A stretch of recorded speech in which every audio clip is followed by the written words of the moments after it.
This episode of Film Riot is brought to you by Domain.com. Today on Film Riot, we're going to show you how to take all this stuff and make this.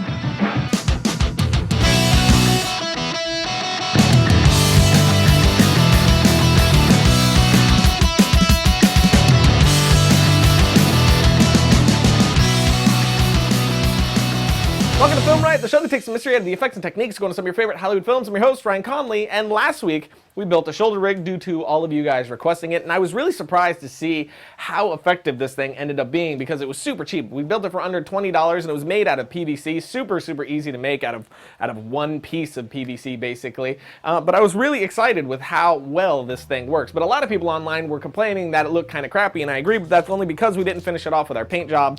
I did plan on painting it black. I don't think I said that on the episode, so I spray painted it black, and as you can see, it looks much better, much more leaning towards professional look now. Obviously, this is made out of PVC, so it doesn't really look 100% like a professional rig, but you can paint it any color you want, hot pink with flames going down the side if you want. But today we're going to be building another shoulder mount, but this one a lot different from the other one, and I can't take credit for it. After we built this one, Josh asked me why no one has ever built a dual shoulder camera mount before, and I didn't have an answer for that, and I was really curious to try one out, and to my knowledge, I don't think anyone has. I mean, I'm sure someone has, but I did a search on the internet and I couldn't find it anywhere. If you have a link, send it to me. I'd love to see how they did it, but I have an idea of how we're going to build ours, and I'm really curious to see how it's going to pan out in the end, so let's get to it.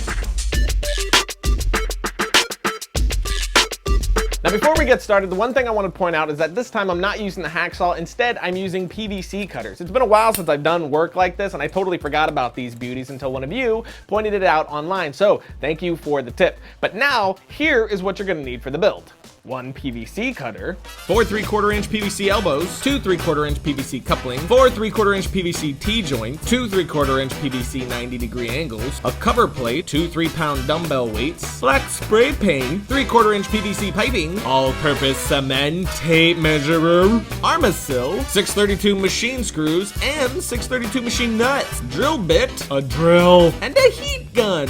So the first thing I'm going to do is make the center point of the rig, which is where we're going to mount the camera. And the reason I'm doing this first is because this is what's going to tell me how much room I need in front and behind that to create the rig as far as the length of all the PVC that I'm going to be cutting and connecting.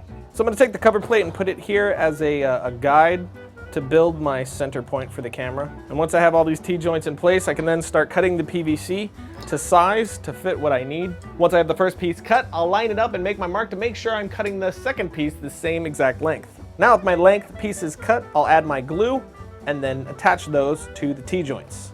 And then I'll do the exact same on the other side. So now that I have that piece done, I'm going to take a PVC pipe, put it up to my chest, and I'm going to cut where I want the pipes to be hanging on my shoulder. So I'm going to make my mark right there for me to cut. Take my PVC cutter and once again cut down on my PVC.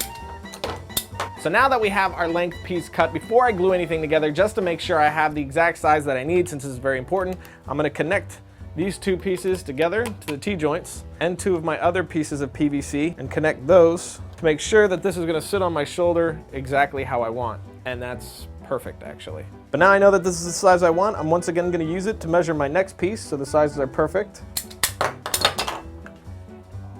And now I'm going to glue everything together, gluing everything in on one side first and then the other.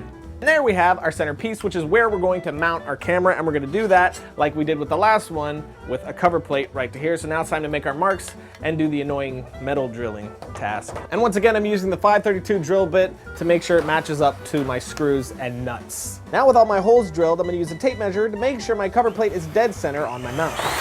And now we have the ocarina of time. Mixed with close encounters? I don't know. Now again, we grab our 632 machine screws and nuts so we can mount the plate to the mount. Now I grab the quick release plate, which a lot of you guys were asking me where I get my quick release plates. If you want one of these bad boys, go to this link here. Now I just make all my marks where I need to drill my holes, attach my screws, and now we have our finished center mounting piece with our quick release plate on, ready to accept the camera. So next what we're going to do is we're just going to take two of these pre-bought small pieces of 3/4 PVC and mount them into the backs without gluing it, And we're just using these as placeholders because now I'm going to add my handles, and I want to have those pretty much right under the weight of the camera. So to mount our handles, I'm going to be using 2 1/4-inch elbows on either side, like so, to turn it around so we can then put our handle here under the weight of the camera. So to do that, I'm going to cut 4 small pieces just like this. You're going to need 4 of these same size small pieces all together. Once you have them, glue one to either side of one of the elbows, then take another elbow and connect it to that elbow, creating a U shape.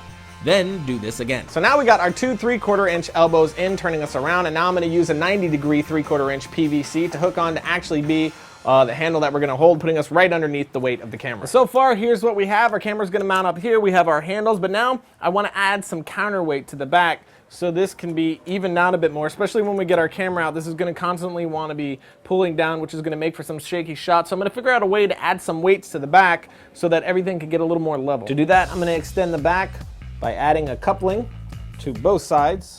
So what I have here are some small dumbbell weights, and I want to fit it onto here, but it actually doesn't fit through this hole. So I'm going to heat this up a little bit so I can form it to the shape of this hole. And with it on there, I can determine what length I need to cut, make my cut. I thread my piece back through, mount it on, and then I'm going to do the same thing to the other side. So here we have it so far. It doesn't look like much yet, but next stop, paint job.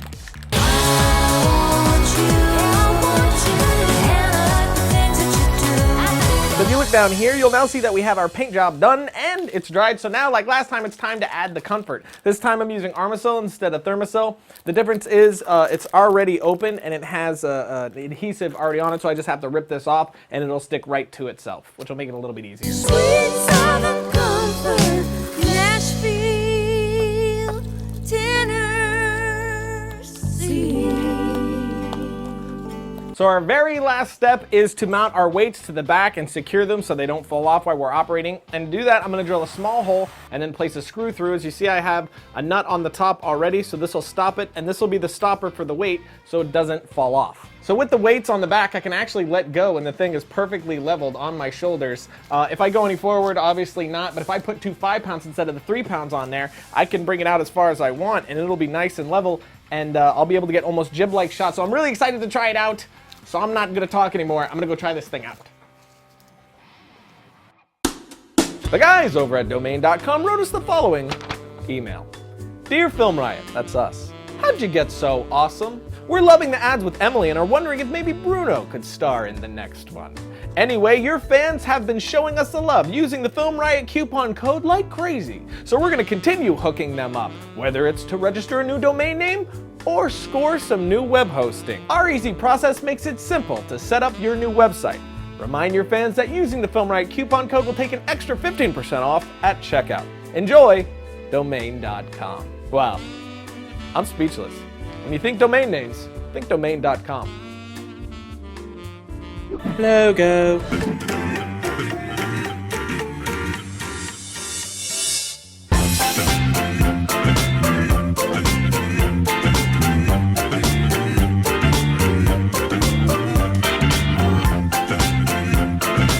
So far, I'm really loving it. The only thing is I want more weight on the back, but unlike the build we did last week, you're not gonna break your neck doing this bit, and you have your LCD right in front of you with no need for a monitor like all the rest of these mounts usually do. So that's one of the big problems, one of the big pitfalls of these shoulder mounts is you get the shoulder mount, but not only that, you need to get some kind of monitoring system because the LCD is over here and you're not really able to pull focus properly. This solves that problem, which is pretty awesome.